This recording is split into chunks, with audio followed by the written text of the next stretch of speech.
In October 1944, 60 combat pilots rated the F4U Corsair, the best overall fighter in America's arsenal. The F-6F Hellcat, the Navy's primary carrier fighter, scored 2 to 3%. The Navy classified the results for decades. That legendary 11-to-1 kill ratio? A lie.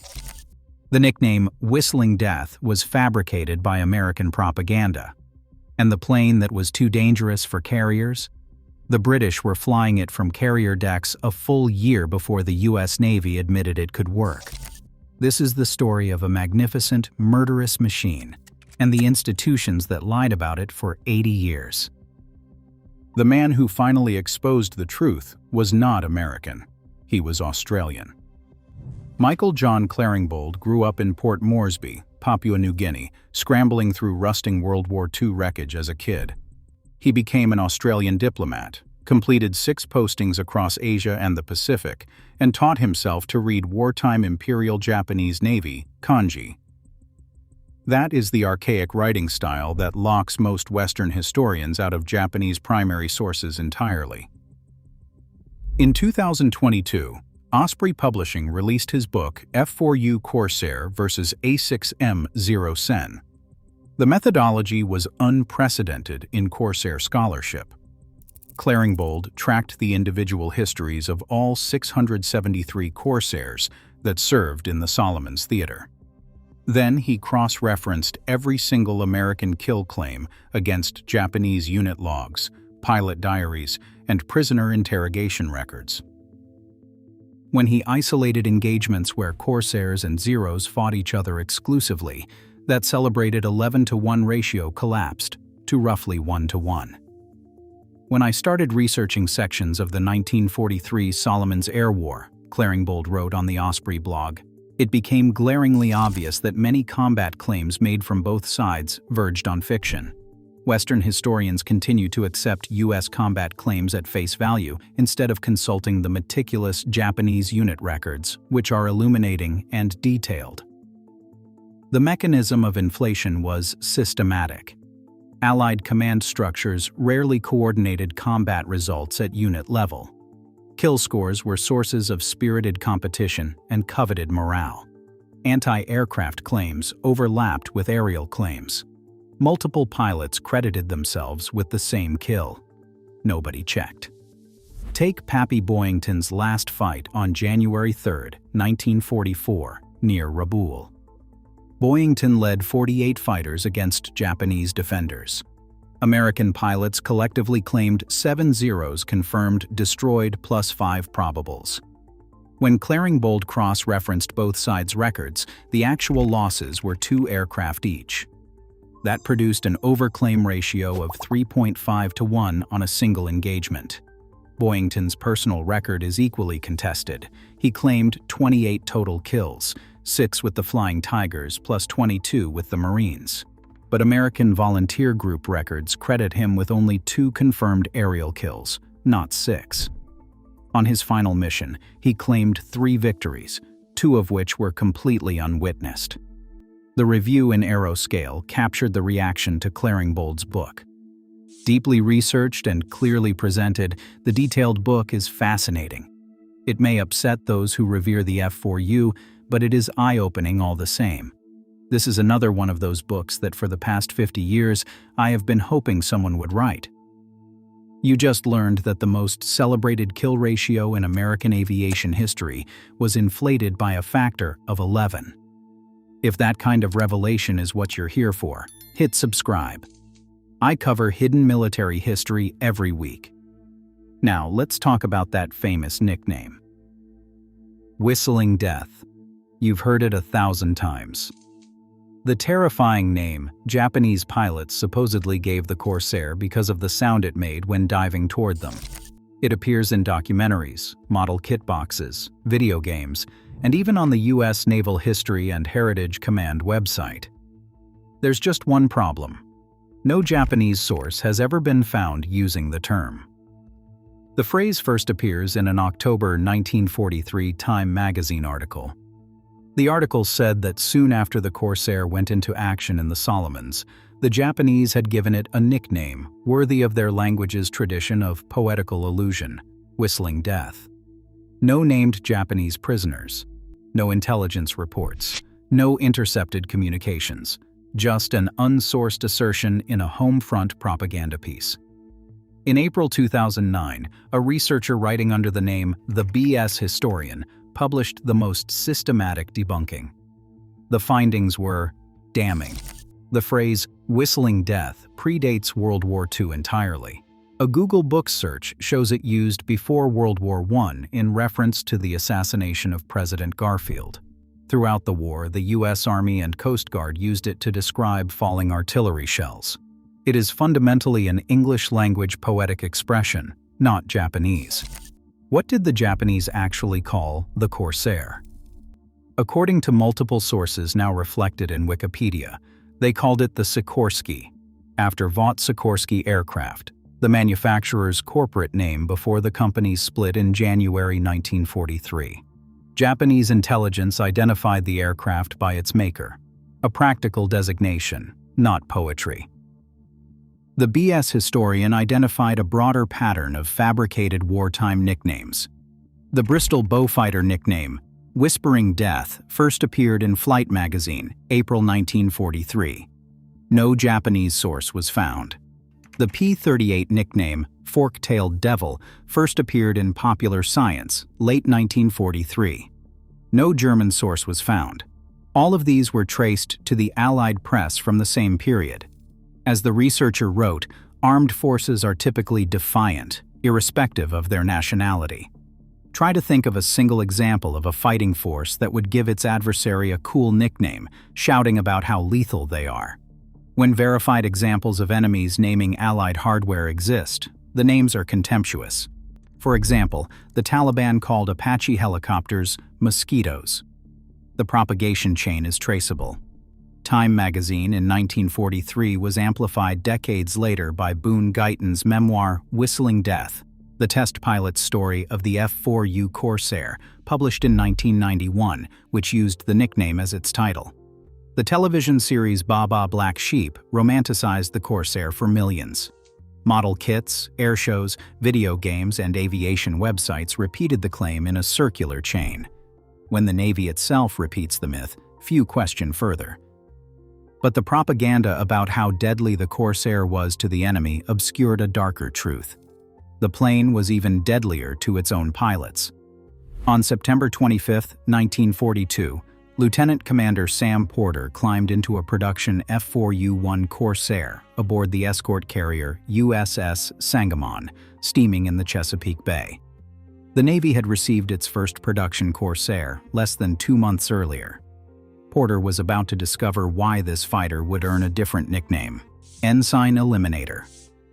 Corey Graff, Air Museum curator and author of 10 books, reconstructed Porter's ordeal in a June 2021 Smithsonian Air and Space magazine article. 3 overlapping problems nearly killed him. The cockpit sat far aft. It had been moved back 32 inches from the prototype to accommodate a larger fuel tank. Porter was sitting behind 14 feet of engine cowling. He could not see the landing signal officer. When the Corsair thumped onto the deck, the landing gear oleos bottomed out and bounced back like giant pogo sticks, causing the airplane to bound over the arresting wires. If parked aircraft had been forward, there would have been a pile-up. But it was the third problem that terrified Porter most. Seconds from touchdown, flying slow and low, with flaps, gear, and the arresting hook buzzing in the slipstream, the Corsair suddenly stalled. And the way it stalled would have terrified any pilot. The left wing, with almost no advance warning, lost lift, rolling the airplane abruptly to port. At that slow speed, control surfaces were all but useless. Porter knew that a less experienced pilot would instinctively jam the throttle forward. The sudden torque from the 2,000 horsepower engine and its 13-foot 4-inch propeller would exacerbate the roll to the left, promptly flipping the aircraft onto its back just feet above the waves. That would have been a death sentence that not even the most skillful flyer could escape. After 4 landings, Porter called it quits, certain the airplane was on the verge of killing him. The numbers that resulted were staggering. According to Naval Aviation combat statistics from June 1946, the Corsair lost 189 aircraft to aerial combat and 349 to enemy anti-aircraft fire. But it lost 692 aircraft to operational accidents on non-combat flights alone. Another 230 to operational losses during combat missions. The plane killed 1,435 of its own, compared to 189 lost to enemy aircraft. At MCAS Mojave alone, there were at least 144 Corsair training accidents.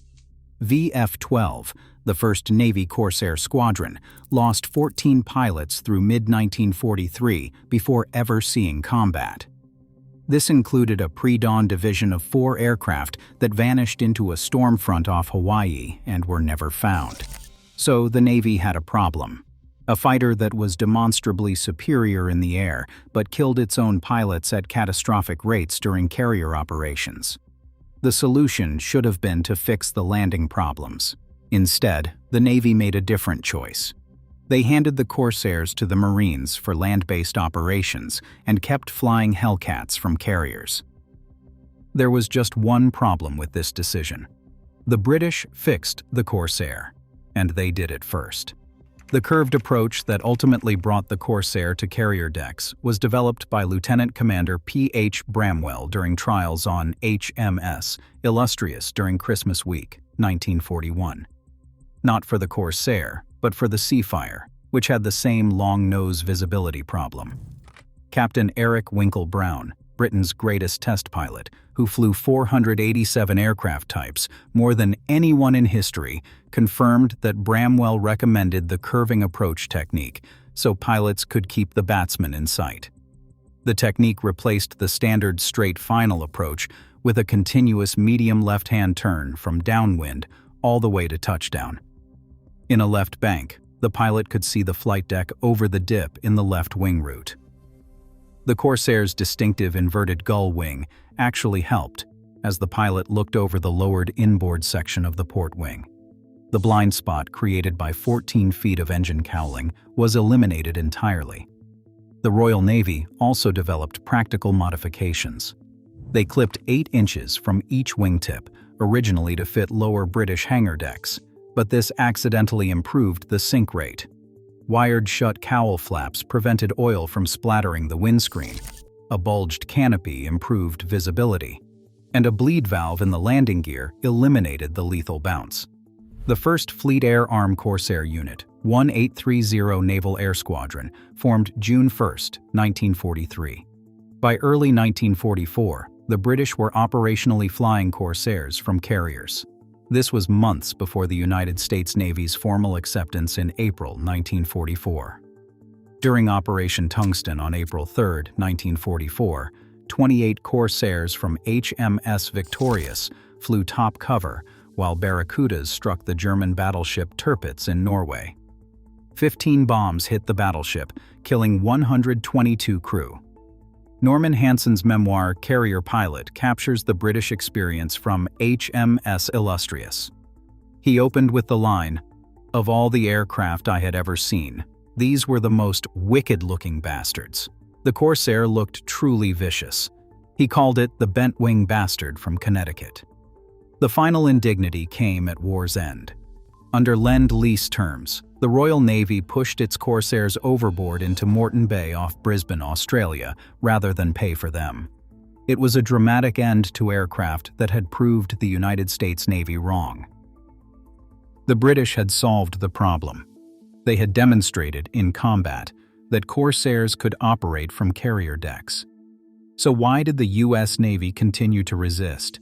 Why did they bury the Joint Fighter Conference results? Why did they keep flying Hellcats when their own pilots rated the Corsair superior? The answer reveals something ugly about how military procurement actually works.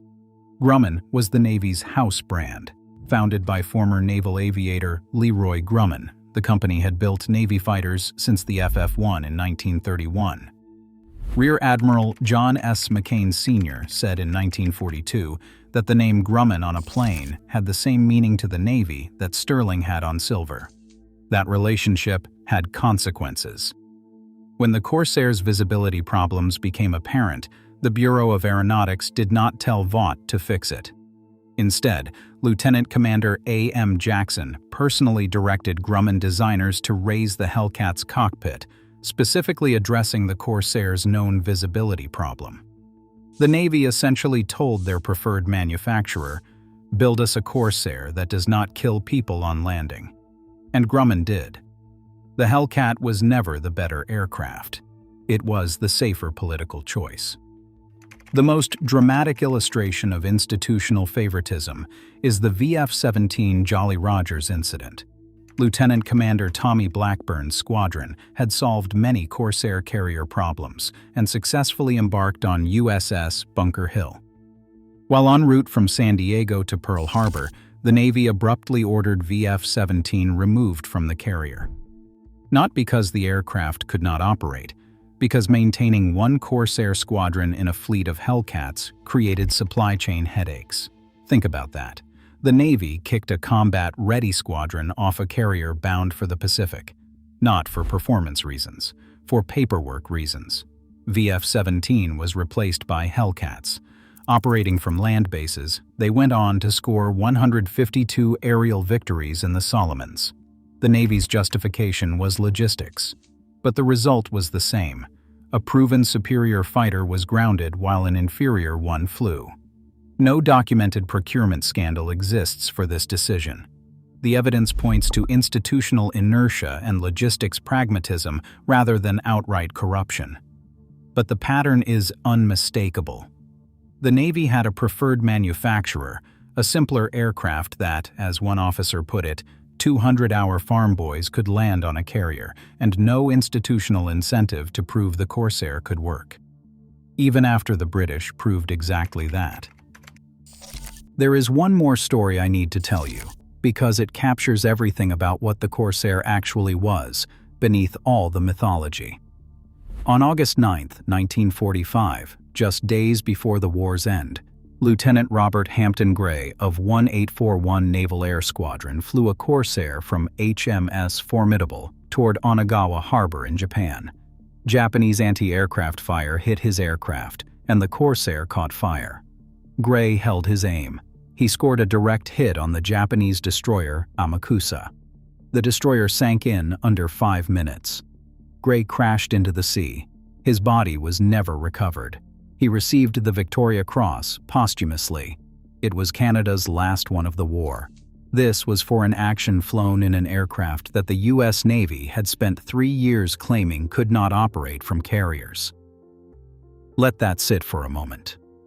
The F4U Corsair investigation reveals something larger than one airplane's contested record. It exposes how wartime propaganda becomes accepted history through sheer repetition. A nickname fabricated by Time magazine in 1943 was repeated so often that even the U.S. Navy's own website states it as fact. It shows how kill ratios inflated by a factor of 11 can survive 80 years, because no one with the language skills and archival access bothered to check the Japanese records until an Australian diplomat started digging in 2017. It demonstrates how institutional relationships between manufacturers and military branches can sideline a superior weapon system, not through corruption, but through the quieter force of logistical convenience and organizational culture. The central paradox remains. The Corsair was simultaneously voted the best fighter in the American arsenal by the pilots who flew every alternative, and it was also the most dangerous aircraft to its own people. Japanese intelligence rated it the best Allied fighter in the Pacific. American ensigns called it the Ensign Eliminator. Both were right. The machine was extraordinary. The myths built around it were not. The next time someone tells you the official story of a legendary piece of military hardware, remember the Corsair. Remember that kill ratios can be invented. Nicknames can be fabricated. Performance reports can be classified for decades. And the truth sometimes takes 80 years and an Australian diplomat to finally surface. If this video changed the way you think about military history, if it made you question what else we've been told, I need you to do something. hit subscribe. I'm going to keep finding these stories, the ones buried under decades of repetition and institutional convenience, the ones that took someone stubborn enough to learn archaic Japanese just to check the records. Robert Hampton Gray flew into anti-aircraft fire in a burning airplane because he believed in something larger than himself. The least we can do is tell the truth about the machine that carried him. I'll see you in the next one.